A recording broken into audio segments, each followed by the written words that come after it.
Well, it's been a couple of years, 3 years, I guess, since Blake and Megan came to visit us here at Community Baptist Church. I'll never forget, on that particular missions event, I invited all of the missionaries to come and enjoy some coffee and some bagels and sit around and talk. And an evangelist, Brother Rich Tozier, I believe it was, came over. Another couple of pastors came over, and we just sat around and talked about ministry, talked about missions, talked about the challenges, and because we had some younger guys, we talked about how to reach young adults.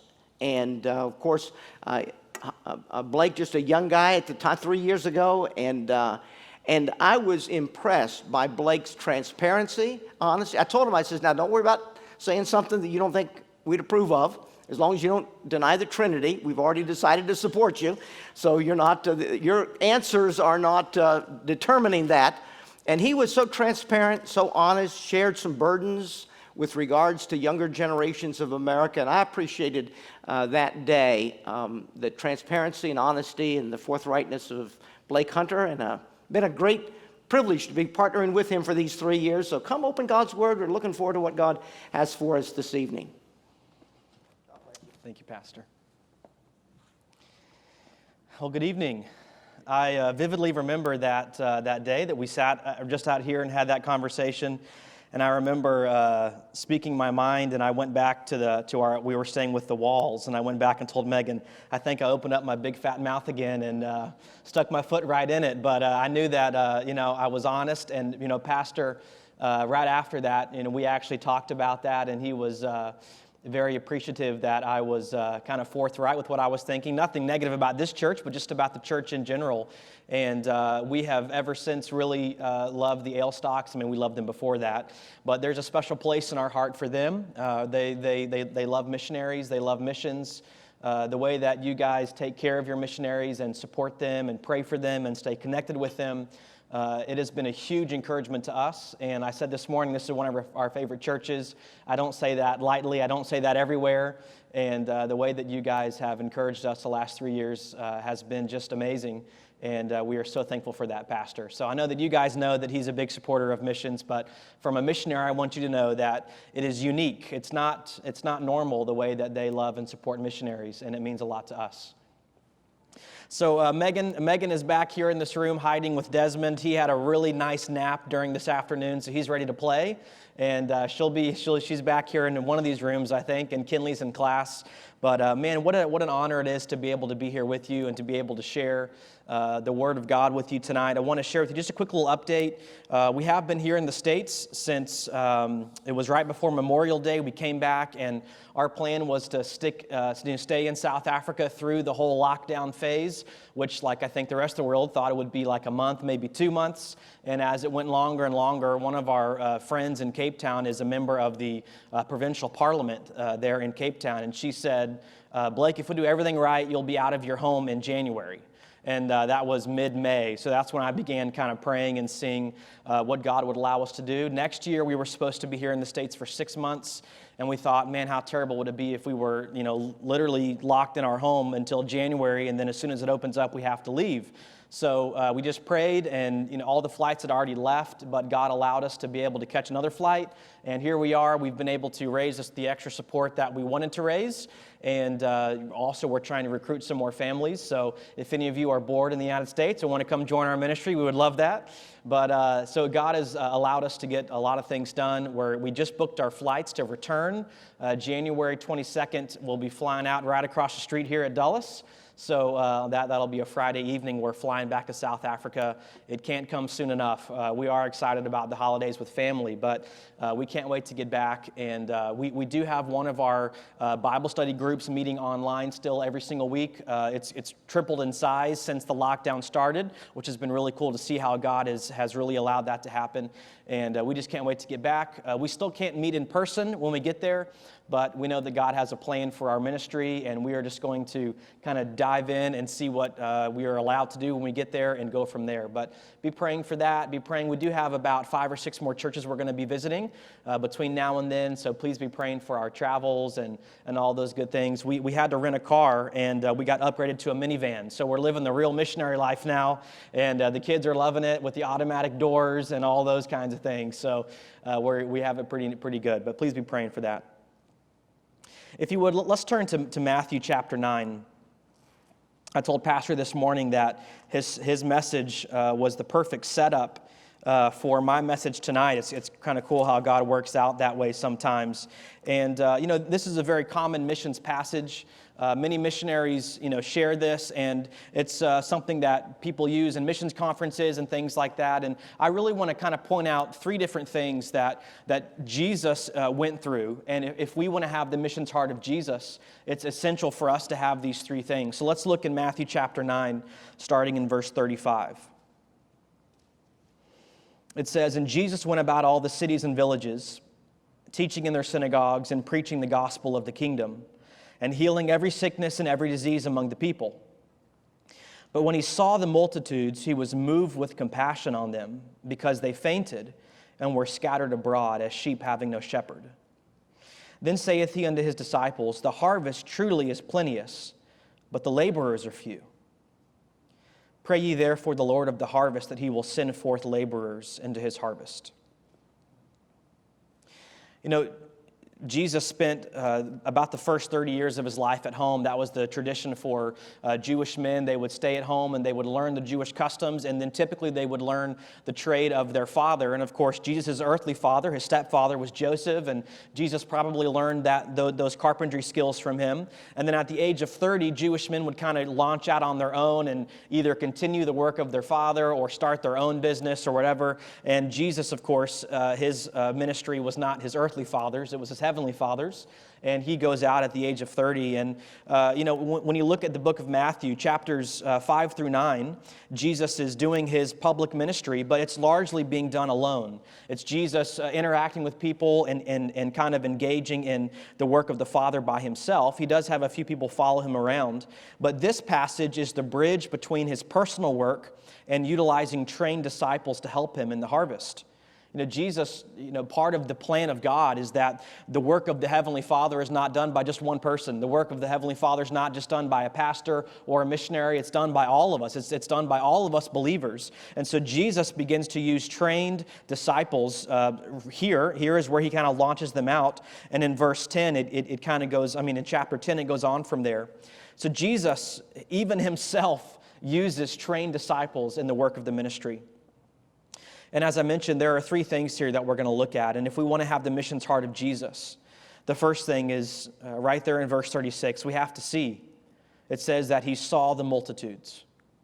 If you look back at the verse before that, it says that he went about all the cities and villages. That was right there in their area. He traveled extensively. He taught in their synagogues. He preached the gospel of the kingdom. He was healing the sick of every disease among the people. So this wasn't like a sightseeing trip. He wasn't a tourist. He wasn't just out checking out the cool coffee shops and all those kinds of things. He was actually engaging people in the work of the gospel. He was traveling all over. He was meeting the needs of the people. And as we know from other stories, when he healed people, many times he was touching them. He was engaging them. So Jesus was actually getting his hands dirty in the work of the ministry. Jesus was going everywhere. He was engaging people, and he was doing the work of the gospel all over his area. And if we want to have the same impact in the world around us, we have to see people. I think one of the greatest tools of Satan has been distraction of Christians. How many times do we even find ourselves thinking throughout the day about spiritual things as opposed to what am I going to do today? What am I doing at work? And what am I going to do after work? What are my plans this weekend? And I'm not saying those things are bad. I'm just saying that Satan can use good things and he can distract us away from eternal things. I want to share with you a couple statistics that are probably going to be no surprise to you, but there was a study done a couple years ago on phone usage. So this study is a couple years old, but as we all know, Americans have gotten better at using our phones less, right?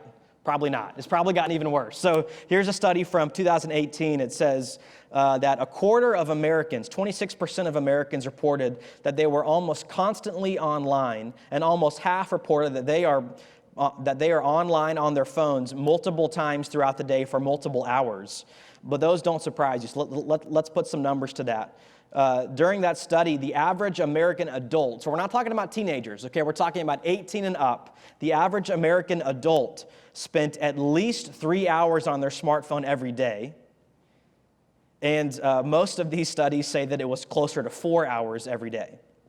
So if you just take the 3 hours a day, this equals 86 hours every month, or just around 20 hours a week, which is a part-time job, right? A part-time job that we are spending on our phones. Okay, so if you take that number up to 4 hours a day, which is what actually was more likely, they say that 2 hours of that was spent on YouTube, Facebook, Snapchat, Instagram, and Twitter, which are the top 5 social medias. So if you just take just that, those 2 hours, then the average American from the age of 18 to the average age of death would spend 5 years and 4 months straight on social media. Isn't that crazy? That's crazy. 5 years of your life on social media. Now listen, again, not all of these things are bad. Not all of these things are terrible. We use social media for a lot of different things. I'm just saying we need to take a look at this, guys. 5 years and 4 months on social media. And as we know, social media is only positive. It only brings us encouragement and joy and happiness, right?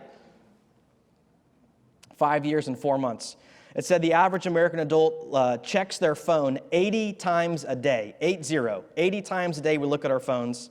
On the average, most adults check their phones once every 10 minutes while they're awake. 1 in 10 American adults looks at their phone every 4 minutes. How do we get anything done? How do we accomplish anything? It said 31% of adults feel anxiety when they're separated from their phone, and 60% feel extremely stressed when their phone is off or out of reach. You know what really brought this study home for me, and kind of, I actually read this a couple of years ago, and at the time, Desmond wasn't born yet. Kinley was just 2. And this came out. It said that there was a second grade teacher who asked her students to write about an invention that they wished had never been created. Out of 21 students, 4 of them wrote about cell phones, and 1 little girl wrote, "If I had to tell you what invention I don't like, I would say that I don't like the phone. I don't like the phone because my parents are on their phone every day. A phone is sometimes a really bad habit. I hate my mom's phone, and I wish she never had one." And then she drew a picture of a smartphone with all the apps and everything, with a big circle and an X over it, and a sad face saying, "I hate it." And that's where it hit me.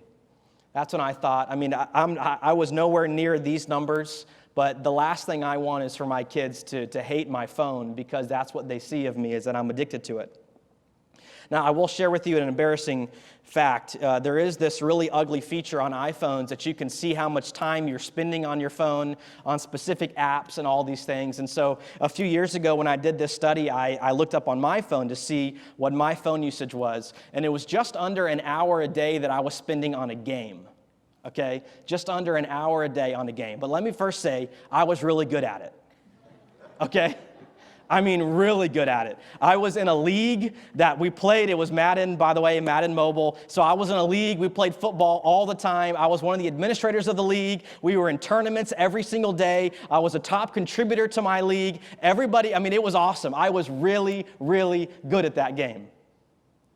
And after I read that study, I remember telling Megan, I was like, I got to delete Madden. And this is embarrassing, but it was difficult.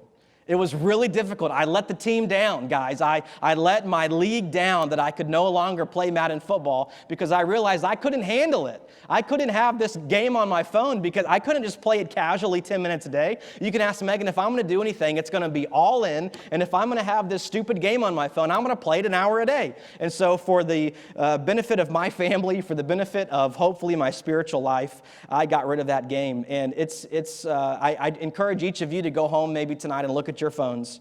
But unfortunately, it's not quite as trivial as that. We know that from social media studies over a 5-year period, suicide among teenage girls exploded, severe depression exploded. During this time, half of the girls said that they spent 5 hours or more a day on their phones.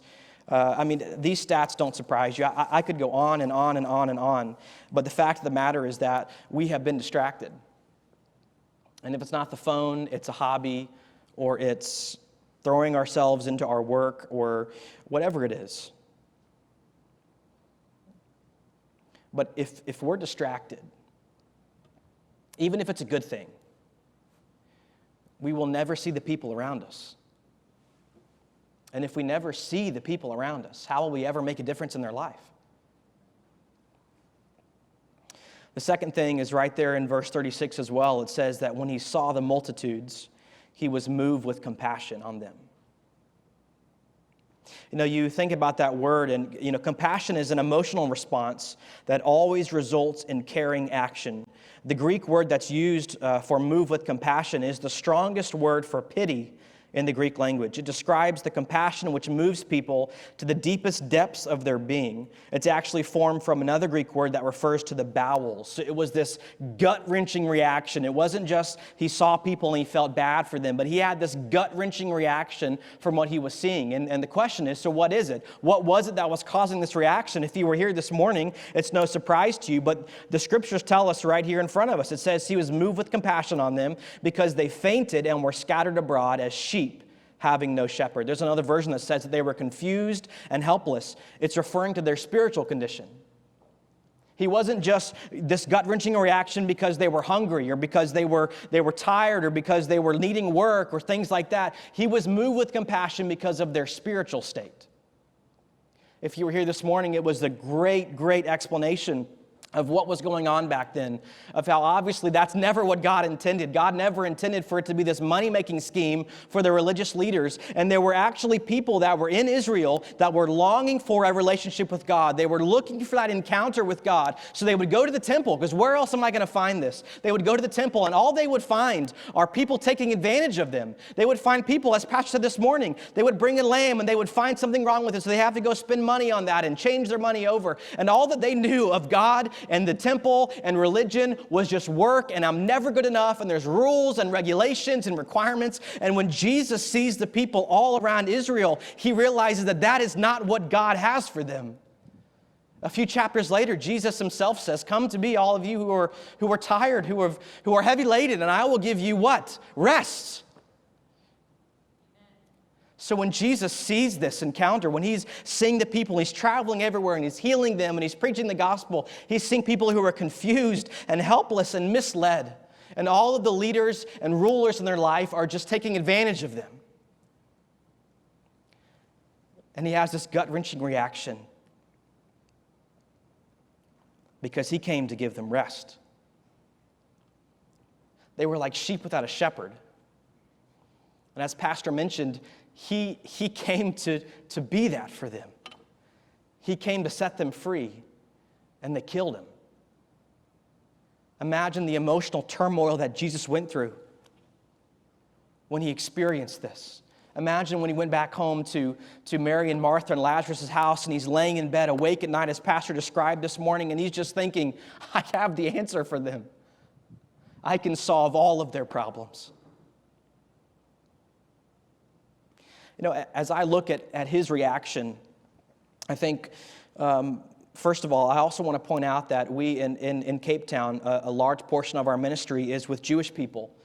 There's about 30,000 Jews that live in our little area of the city. And so I have to tell you that it's exactly the same today. All of our Jewish friends are still following all of these rules and requirements, and some of them don't even know if God exists, but they're still doing all these rituals. And it's heartbreaking when you see people around the world that are misled.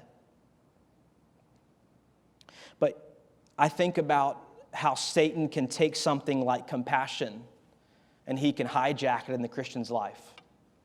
Because how often have we seen somebody, and for the record, I hate this part of the message because it's so convicting to me, but how often do we see somebody who is different than us, who maybe acts differently, dresses differently, believes in different things, even really important issues, maybe they vote differently from us, and the last thing that we have for them is compassion for their spiritual state? Man, that's hard, isn't it? I mean, we all have neighbors and friends and family that we just don't like, we don't get along with, we don't enjoy hanging out with them because they always talk about this one thing, and I hate that one thing, and I don't talk about that one thing, and it never works because I agree differently and they agree this way, and every time we talk about it, it's a really big mess. But if we want to make a difference in their life like Jesus, we have to have compassion for them. The person who drives us crazy, the person who believes so differently than us that we feel like we're being attacked every time we're with them, we have to have compassion for them. Because if it weren't for grace in our own life, that would be us. You know, I'm not trying to put anybody down today, because I'm telling you, Megan and I, especially me, I'll just speak for myself, forget Megan, I myself am the king of this.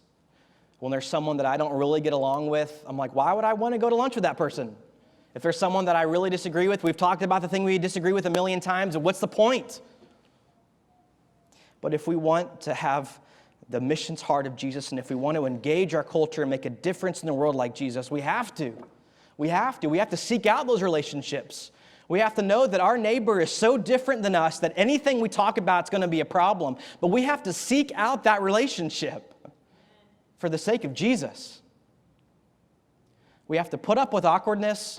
We have to put up with being made fun of. We have to put up for being called old-fashioned or outdated or whatever they're going to call us for the sake of Jesus. And we have to do it graciously. We have to do it gently. We have to come into these church buildings together and pray and say, man, I really messed up. I thought I was doing well. I was talking to this person and I love this person, but I really said something and it really sent him over the edge. Would you pray for me? We have to seek these relationships out. We have to. We have to. For the sake of the gospel.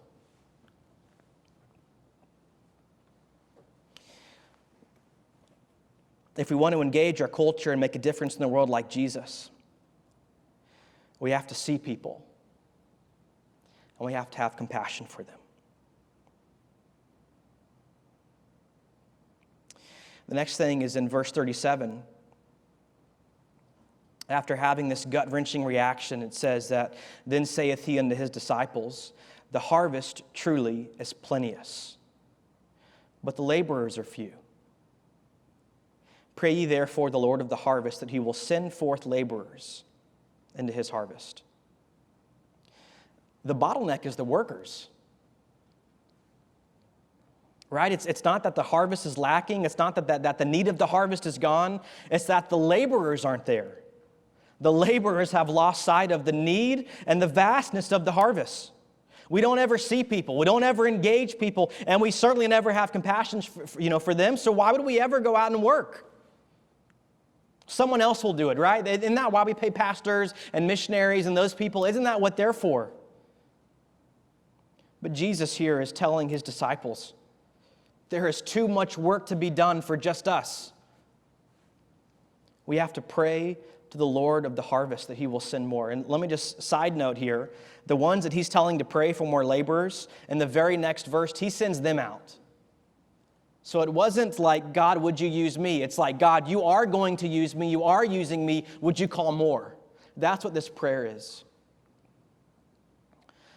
I live in central Virginia. Whenever I'm in the States, that's where I grew up, right outside of Lynchburg, Virginia, about 30 minutes outside of Lynchburg.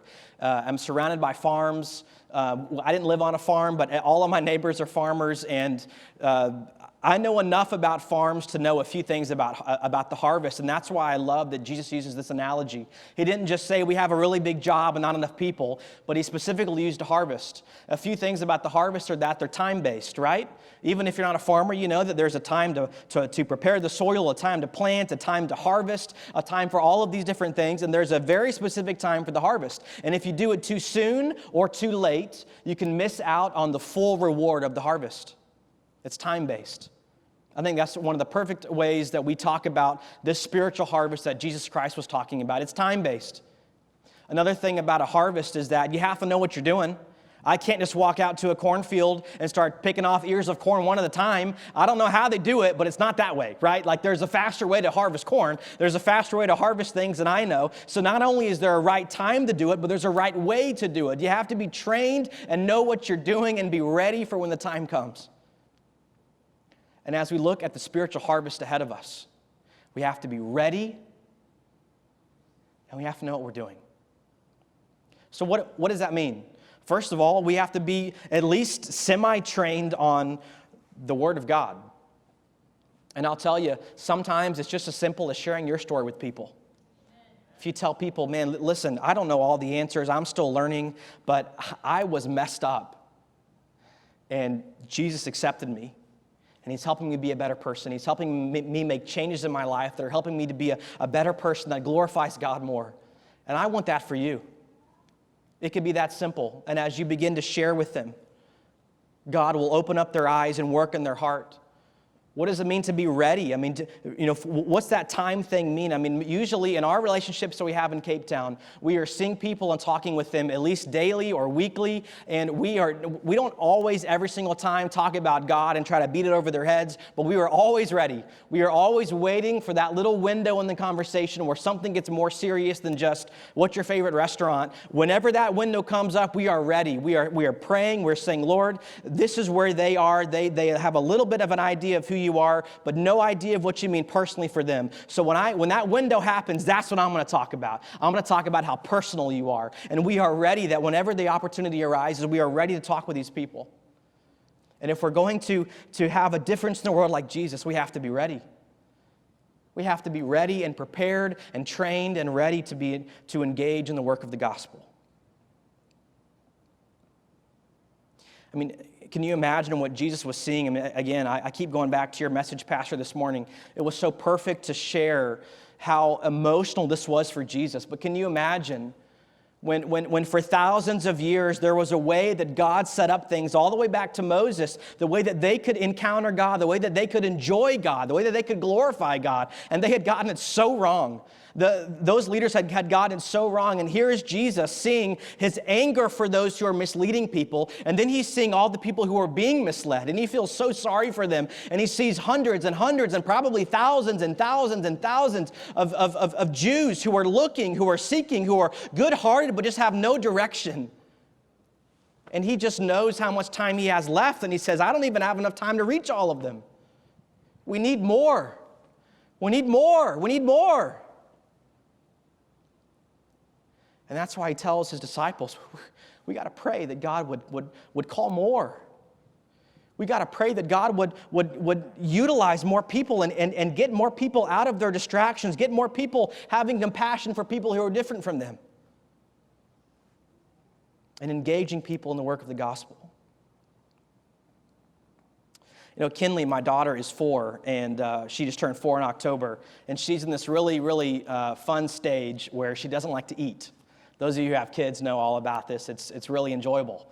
So Kinley, every meal, it's like a huge thing. And it's like, what are we going to do? Like, you can't like spank her every single meal, right? You can't take away her toys every single meal. You can't like what are you going to do here? So we have all these different things we've tried, and we say, you know, if you don't eat this, then you can't have a Oreo at the end, or if you don't eat this, whatever. So we have all these things, and it's still difficult. And now she has learned that we love to hear yes, sir, and yes, ma'am. So it's the most beautiful thing ever. We'll be sitting there at dinner. She has a full plate of food, and I'll say, Kinley, you got to take a bite. And she'll say, yes, sir. And then 5 minutes later, no bite's been taken. And I sit there, and I look across the table, and I'll poke on her plate. Kinley, we got to take a bite. Yes, sir. 5 minutes later, and on and on and on and on and on it goes. And so now we're having these conversations. Kinley, I love that you say yes, sir. It makes me so happy. I love your manners. I love that you're responding right away. But you're still not eating.